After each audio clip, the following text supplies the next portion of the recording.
Yo, and welcome to a special edition of the West Coast Crossover. We are live. I am JD. And I am Jeremiah the Prophet. And this is the podcast where if your team ain't the Lakers, they're trash. And if your podcast ain't this, it's weak as fuck. Facts. So check this out at westcoastcrossover.com. You can find us on Facebook, Twitter, all that other good stuff. But off of the rip, Jeremiah, let them know what's happening.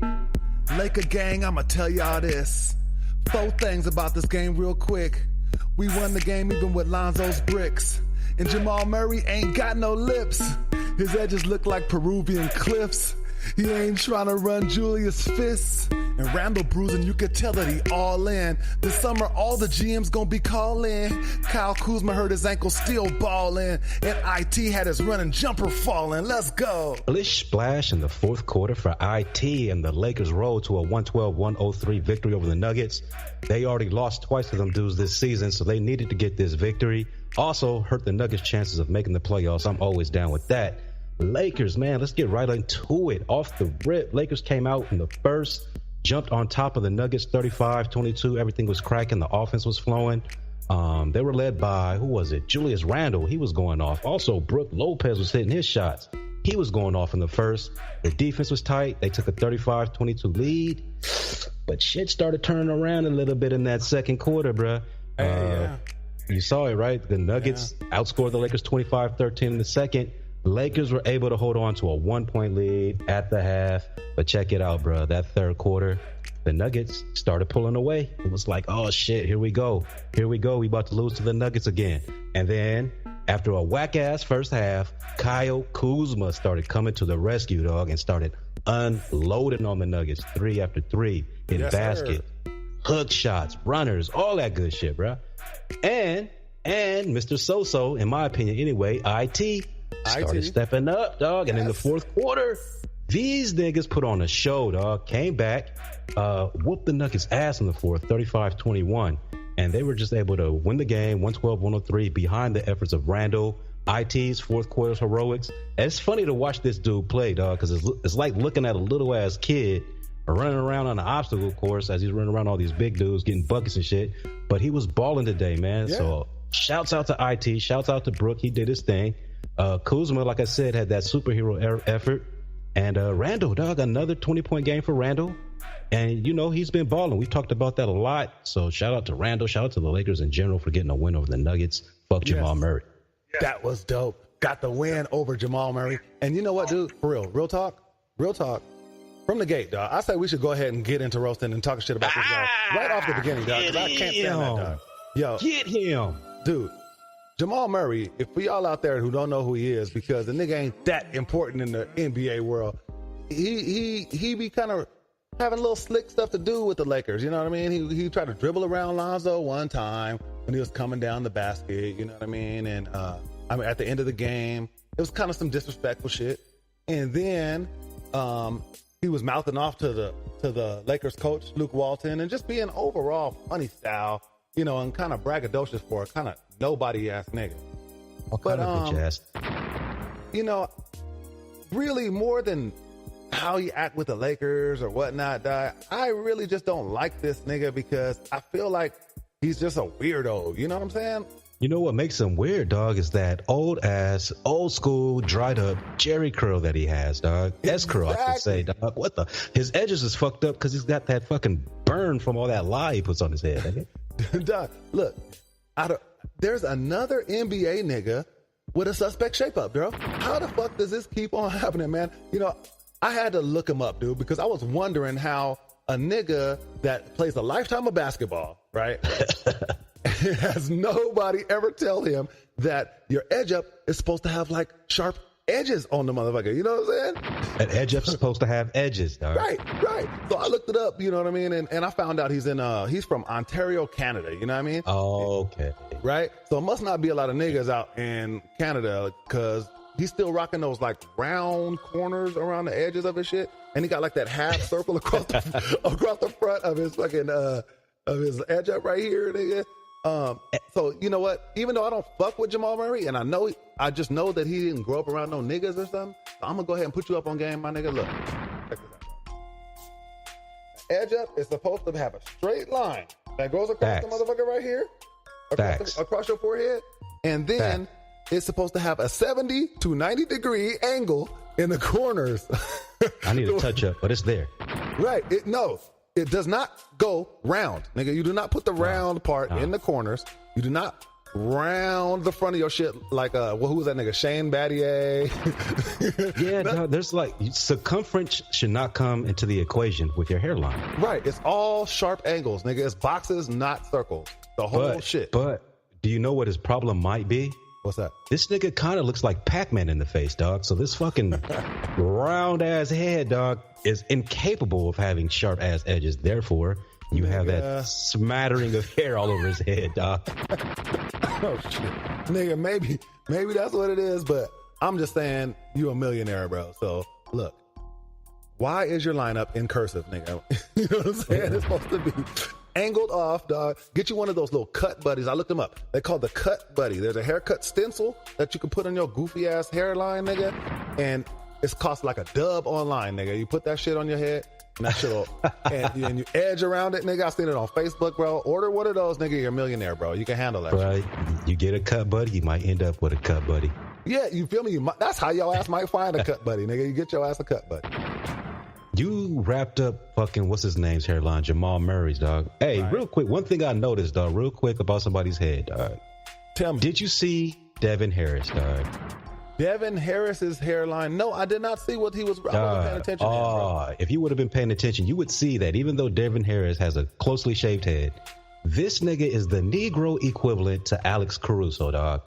As far as that shit being all splotchy and just all over the place, as far as where it's deciding to grow and where it's not deciding to grow, Devin Harris is having some issues there, my nigga. Oh no! Speaking of Alex Caruso, bro. Alex Caruso, I hate to roast him because he's a Laker.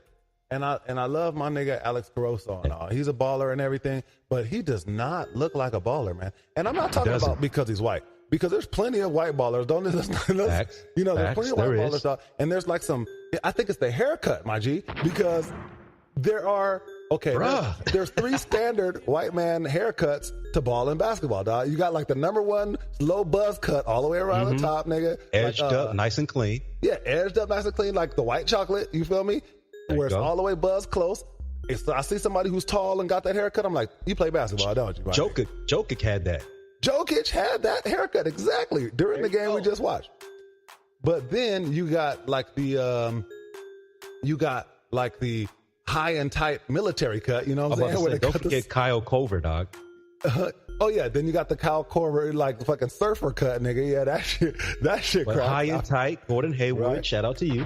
Yeah. You got the high and tight, and then you got like the fucking what's the last one, nigga? Well, you got like the moppy like Justin Bieber type shit they're wearing nowadays, right? Or a man bun or some shit like that. Yeah, you could, all of those things. If you tall and you got them haircuts, then it's cool. But this nigga got the middle aged, my daughter's driving me nuts haircut. Hey, somehow this nigga has a young Donald Trump, nigga. I will never understand how he did that. How'd that naturally grow like that? Right. And why is he not trying to like let it go, my G? He has that blotchy in between hair falling out Uncle Phil. Hey, the thing is, you play basketball, you're on the Lakers, you had your pass to the barbecue, you can shave it, you'll be cool.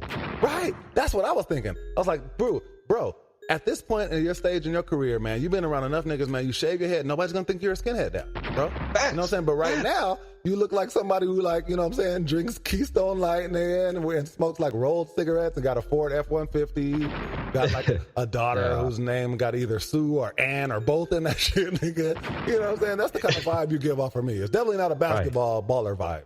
Like flannels with cut-off sleeves, all that. Come on, bro. Come on, go ahead and let it go. Speaking of drinking, though, my nigga, did you see Will Barton, my nigga? Will Barton? He's been drinking. Barton. Dog, he looks like he drinks his liquor straight out of brown bags, nigga, even indoors, my nigga. Nigga, hey, if you look into my eyes, man, you can see that my eyes are not exactly like white in the white part, you know what I'm saying? That's how his is brown as fuck, nigga. He got some hepatitis eyes, nigga. That's not a good look, bro. You need to drink some water, my nigga. Facts, nigga, you do. That shit looks the guts, dog. And real quick, I didn't get to see his hairline, dog. But that's because it's covered by a big-ass headband. Nigga, Isaiah Thomas. Nigga, what the fuck? This nigga looks like some kind of gunshot victim, nigga, with that big-ass headband on. Looks like he has a head wound and shit, nigga, like an ace bandage from the knee just put on top of his head, my nigga. That shit looks with guts, dog. Bro, while we're talking about Isaiah Thomas, my nigga, please tell me, oh my God, please tell me that you've seen this nigga has an actual fucking booster seat, nigga. I seen it, nigga. Yes. Isaiah Thomas has a booster seat in the NBA on the bench, nigga, like a 6-inch black pad. Yeah, nigga, but it looks like one of them seats that you see in the motherfucking nursing care homes for old people that they got to sit on and shit. Like you got hemorrhoids and shit. How are you, nigga, if your shit is still that fucked up where you need a pad that big, nigga, how are you even able to play in the game, much less lead these niggas to victory in the fourth quarter? Nigga, shout out to you, my nigga. Nigga, for me, when I saw that shit, dog, because literally, seriously, if y'all did not see it, look it up on Google. I'm sure they probably flaming his ass on fucking memes and shit. Nigga. Or look on our Facebook. I'll find the video and put it up. Right, man. He had like a 6-inch black pad that was like foam. It might be, it was close to a foot. And that shit was sitting on top of his chair on the bench. And nigga, the only I really thought about it, and as I thought about it, I was thinking, man, that's kind of sad, bro, because it actually tells me that you feel some type of way about your height, nigga, because that does no benefit for nothing else. You know what I'm saying? And it really brought shit into perspective, dog, because it made me think, wow, this nigga is not just like NBA player short. Isaiah Thomas is regular people short. I think he's short like all over the world, nigga. Short in China, nigga. This nigga short everywhere. So he got that little man syndrome where he got to sit up, nigga, like, and put a couple 6 inches. Same height. So that he don't look weird, nigga, on the bench. Wow, got you, man. Dog. That shit was crazy. So I'm wondering, dog, does he have a sponsor for that, nigga? Or is he just randomly going to every Denny's in each city and just asking if he can cop one or something, nigga? Because I swear, me and the wife went out with the little one just the other day, and they offered us that exact same seat. Dog, throw that booster in here. Go ahead, dog. Isaiah Thomas it up. So that shit was the guts. Yes, I did notice it. How old is your daughter? No, I'm talking about my youngest, my 2-year-old, dog. So he's in the booster, dog. He's like, I think he's the same height as Isaiah Thomas at this point. That's cold business, man. Hey, well, Isaiah was balling today, and it made me think the Lakers might need that nigga might have to hang around, bro. I like him, man. And on a game like today, Lonzo was really shooting a broke shot today. I don't know if you guys saw the Laker game, but all y'all in Laker gang nation out there that did not see the game, Lonzo was broke. He was affecting the game in a lot of different ways, and coach did have him playing at times where you were thinking like, man, he might take this nigga out because this shit is off. But IT was able to jump in his place and get buckets, man. Not just jump in his place, but having him there was, a huge lift for the team. And them together worked very well, and it's been like that the whole time that he's been there. So, what do you think about keeping IT, man? We might have one of our stars, man. We've been doing good, dog. Like you said, bro, he did good this game. And for me, it's always game to game with this dude because he was the hero this game. But I swear last game, that nigga was the exact opposite in the fourth quarter. So for me, it's game to game. And today is an example of when it looked good. So I'm really thinking that maybe if it's just an injury thing, as he gets over that injury and he gets further removed from that recovery period, and he gets to play more consistently like he did tonight, that might be a good thing. And like you said, when Lonzo's not hitting his shot, IT really came through tonight, man. It was a good thing to have him out there doing his thing. And I know the haters are going to be out, speaking of Lonzo, in full force because he had one of those 2 for 11 nights, 1 for 7 from the 3-point line. But he had that 9 rebound, 8 assist game. And again, he had the highest positive negative on the team at plus 18.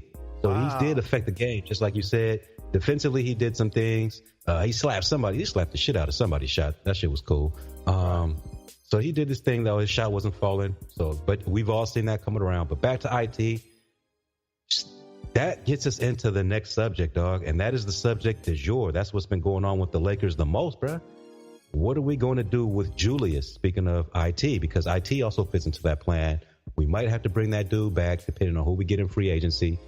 those LeBron rumors seem to be heating up a bit. All kind of reports. I didn't hear no new stuff.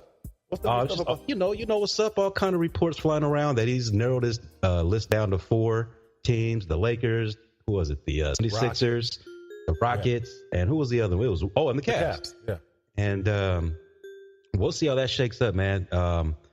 That's got the Laker fans in a frenzy a bit, and the line is very divided as far as people wanting him to come and people not wanting him to come. I think we both stated our position both very clearly. We want him here, right? Right. And tell me if I'm wrong, but no, nigga, LeBron, right? LeBron got to come here, please. If you can get him, nigga, please. LeBron has currently constituted with the Lakers. Add him to the mix, and they're one of the top teams in the league, top 5 for sure, top 3 in the West, if you ask me. And then plus whoever he brings with him, because somebody's coming for sure. So, man, I don't know why you don't want LeBron. One of the arguments that is against LeBron coming, man, and bear with me with this while I look this up a little bit. But I actually got into a little bit of a back and forth with a dude on a whole different page, and it was in regards to LeBron coming. And they were talking about the lineup, how there was no center. He says that wouldn't work with LeBron, Kuzma, Ingram, Ball, and whoever you have at the 2. Oh, even Paul George. You need a shot blocker. You need a rim protector. You need somebody in there to protect the rim. Okay. What is your argument against that? Because that seems to be one of the main basketball arguments, besides people just hating on LeBron because they want to. Man. What would you say to people that have that argument saying that, hey, we need a rim protector? That lineup of LeBron and Paul George and with all these other wing players won't work. Okay. I got it already off the top. Show me who the fuck was the rim protector with LeBron all these other times if he's busting that ass, nigga. Show me that shit. That's what I want to know. Bosgoff, I guess. Right. This nigga then came to the game with Jonas Ilgauskas and Tristan Thompson and Udonis Haslem, nigga, and all kind of bummy centers, dog. He didn't play with all kind of bummy centers. First of all, I'm going to say that. Second of all, the Lakers, once you have a player like that, okay, look at the Warriors every year. The Warriors, because they have a squad, they have 4, 5, 6 niggas that go real hard. People are down to play with them. So you can easily pick up the Andrew Bogut's of the world and the, I don't know, who's Zaza Pachulias of the world, man. That's just JaVale McGee. And the JaVale McGee's of the world. Them dudes is going to play with you every time, all day long, because they're the ones that need that to survive, right? Yeah, and that was my thinking too, because you only need a shot protector in there, a low-cost shot protector, right? $2-3 million, 20 minutes a game, or against specific teams. You don't need a big-time shot protector that you're going to, spend a lot of money on and make a feature of your team. No. So you don't need DeAndre Jordan. You don't need Andre Drummond. If you got 4 niggas that go real hard, like LeBron, Paul George, and somebody else. Now, these are, of course, getting way ahead of ourselves. But just for argument's sake, if you have a team that has players as good as LeBron and as good as fucking IT even, then you can definitely plug in somebody that's worse than Nerlens Noel at the center. That was the name I was going to bring up.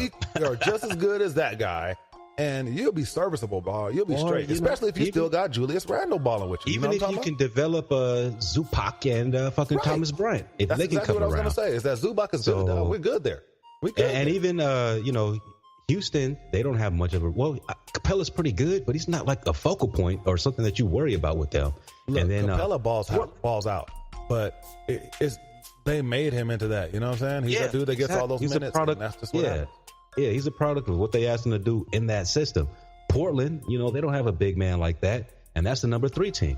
So, and then you can have Paul George and Lonzo Ball locking them up in the backcourt. That's not going to be an issue. So I think a lineup with Paul George and LeBron, I was a little bit skeptical about it at first, to be honest with you. But the more that I looked at it, and just, the way that the league is going and the way that teams play nowadays, I absolutely think that would be dope for the Lakers, and that would propel them into contendership right away with those 2 dudes. Well, here's what I got to say about it. Of course, I would like Paul George and LeBron number 1. LeBron number 1. And for the people, shout out my man Devin Reese, man. We you're very active on our page. Shout out Devin. Blake Smith. Oh, real quick. Peyton Roop, shout out to you, because he's the one that brought that to my attention, and he also brought some attention to the page. Shout out to you, Peyton Roop. And speaking of bringing attention to the page, shout out Derek. Finish that. Smith. Yes. Derek Smith. Shout out to you, bro. You Good are looking out. Good looking the out. homie, man. And we've been talking about a lot of this stuff with Devin Reese. I think he's one of the ones that said he didn't want the LeBron to the Lakers. I'm not sure about him, but a few people have said that, and I'm thinking, man, you must be tripping. But I don't think that we may be able to get LeBron, and if we cannot get LeBron, then I actually have been thinking that our team would actually be really dope if we can bring Isaiah Thomas back and he's healthy, and we keep the core together, and we got Paul George, nigga, that shit would be cold. Hey, bro, we'd be better than the Thunder right now. I think what I'm gonna do is end up putting up a poll, dog, because I'm leaning towards you as far as what I really would like to see the Lakers do, in my own personal opinion, is really at this point go after one dude and run it back. Run it back. Bring back these other dudes. Do what you can to get Julius Randle, because we're definitely about to get into Julius Randle, because he's the other topic du jour. And just run it back with these dudes, man, because the core, the young dudes are growing. They're getting better. You see what Julius is doing. He's becoming a star in this league. But speaking of Julius, man, I said it before, and I'm even more convinced after tonight's game. We, as the Lakers, are going to have to do whatever's possible to bring this guy back, man, because he's coming back, bro. Nah, man. After LeBron, after DeMarcus, after Paul George, you look at the rest of the free agents, who the fuck is better than Julius Randle? Yeah, man. I don't see the Lakers giving him up. I was talking to shout out Pharaoh, RJ. Shout out RJ. We was talking to him before, and he was saying that the max for Julius Randle is like 18 something a year, 19. Right. I was trying to find that out today. Run that, bro. Run it. If it has to, if you have to, man, look at this nigga, bro. He's bowling through the lane. I've been watching him pushing over the likes of Jokic and Millsap, people that are grown ass men that are bigger than him and that have been pushing around people in the league for years. He's just bowling right through them, not getting calls. Like literally, like the refs don't really show him a whole lot of love, but he's still getting like all kind of still getting buckets. Yeah, he's getting buckets through all kind of contact. They're not calling it because it's one of those things like LeBron or Shaq or something like that, where it's kind of like not fair. Like, well, what they supposed to do? Check it out. Check it out. You got the big three, and you guys out there on Live Me, answer me this. You got Paul George, DeMarcus, and LeBron. We know that. But let's check out who's underneath that. Would you want Julius Randle or, let's say, a Jabari Parker? Julius Randle. How about a Julius Randle or an Aaron Gordon? Julius Randle. Yeah. Julius Randle or Clint Capella, who's restricted. I'm going to still roll with Julius Randle, dog. Maybe it's a little recency bias. Maybe it's a little bit homerism. But that one's a close one, but I'll still roll with Julius Randle. Okay. Again, Clint Capella's averaging 14 and a half and 11 for the Rockets. Okay. Check this out. What about Julius Randle, last one, or DeAndre Jordan? Oh, that is a great. Now, there's so much different players that makes a hard decision to make. But being that Julius Randle is young, DeAndre Jordan's going to want to ball out in his last contract and have a big contract and go hard and show that he's a baller. Julius Randle may get this contract and take a little dip. He's in a contract year. Sometimes you go real hard when it's like that. But he's young, man. I got to roll with Julius Randle, dog. Facts. Plus, Julius Randle is about 5 or 6 years younger. Right. And he's going to be about $6-7 million a year cheaper than DeAndre Jordan. Exactly. And I think he's just, I know you said contract year, but to me, and I said this at the beginning of the year, with the things that he's done as far as changing his body, changing his game, I think what I've seen this year, plus what I've seen past years, I think this is who he is. This is the type of player that he is, and that you can expect him to give you this type of effort. If he's starting or getting the proper type of minutes, 20 and 10 is going to be something that's easy for him to get. He's going to be able to bully people more as he gets even bigger and stronger. I'm definitely going with Julius over any one of those dudes that I mentioned. So again, we're at this point now where Julius is starting to move to the forefront of the plans as opposed to some kind of afterthought. Yes, Julius has been running. He's been balling all year. He's been earning his way into a contract for sure. And really, I was looking at it this way. There are some max level players out there, like you named DeAndre Jordan. I was also thinking of LaMarcus Aldridge. I was thinking of power forwards, you know? And I'm like, man, if they're getting paid max money, Julius Randle's just a max dude, man. We can't try to be cheap and be like, that's what's wrong with the Lakers already right now, is where we're like, we think we too good for certain shit. You know what I mean? Like, oh, well, we going for LeBron, so we didn't end up getting IT the first damn time. We could have had IT for $5 million a year, like a long time the ago. Celtics had him back, before the Suns got him. Like, yeah, I was about to say, back when he went to the Suns, and I was back then. I was hollering, man, we should get this dude IT. He's being underused in Sacramento, right? And it just never happened. And we were being so busy trying to chase after LeBron and Carmelo during that year, which were long shots like they are now, that we missed the nigga right under our nose that went hard, man. I mean, we wouldn't have been in the same position, you know what I mean, if we had done that then. So I say the Lakers should just really look inside, grow the people that we have, add a couple, add one, add two, but don't fall off trying to add them. Don't wait too long and let Julius Randle, they're not going to let him leave. They're going to match an offer for him. But make sure you keep that boy happy, man. Don't piss that man off. Nah, man, because you know what? He could have been in a position to be real salty how the beginning of the season went. Yep. Because it was a contract year for him, and he got moved to the bench after being a starter. The first couple of years of his career, he could have been real salty and handled that a way different way. But he handled it like a professional, man, like a grown-ass man. And now look what he's giving to you, man. He didn't hold that against you. He went and balled out. So, you can't hold that against him at all. Like I said, and I think that speaks to his character. This is who this dude is. So, hey, this ain't no contract year type of thing, man. He's only, 23 years old?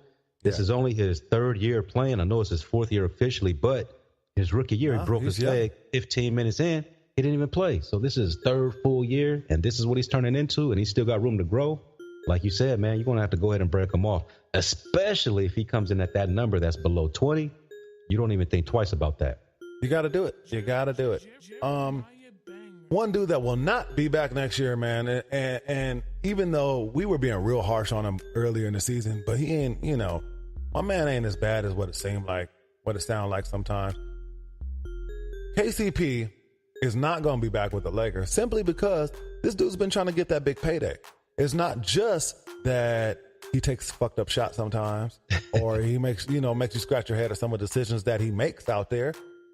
My man is a baller, man. He's a worthy NBA player, and he deserves to be on the team, but he is young. He's hitting that threshold where he came out of that first contract. His last team didn't want to play him.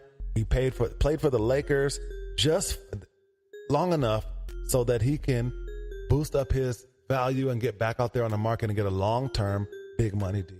And the Lakers are just not going to be able to provide that for him. That's just they just not going to be it. Hell no, they not. Sorry. Hey, I'm trying to be complimentary about the situation and whatnot, but my nigga, you're a lot more compassionate than I am. But yeah, go ahead.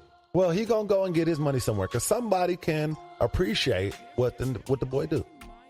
Hey, if Ken Bazemore can get paid, then fuck it, KCP can get paid too. And I did go hard on KCP because he was absolute garbage to me at the beginning of the season. But I've also walked that back a bit and said that since he's gotten released from his little jail sentence thing, he's been playing a lot better.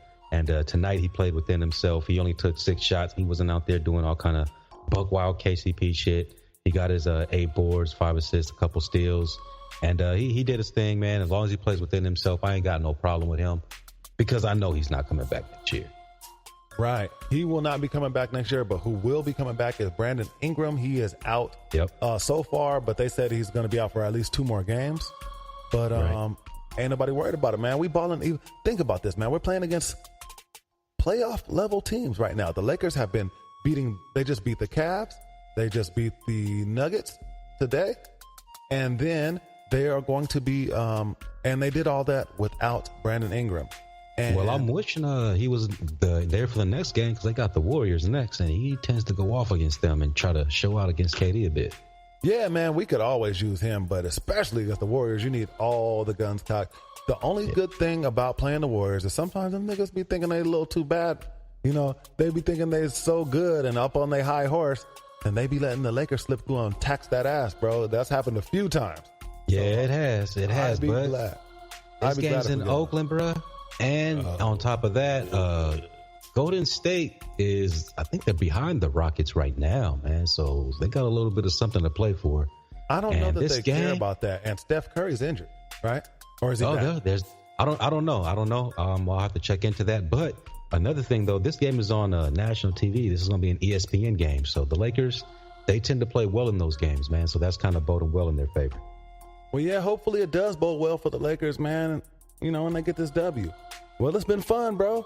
We'll go ahead and chop it up after this next game, man. And if they win, we'll do a show. But I ain't trying to do no show if they take a L. You know what I mean? But for the West Coast crossover, I'm Jeremiah the Prophet, and you with me and JD, and we out of this. Peace.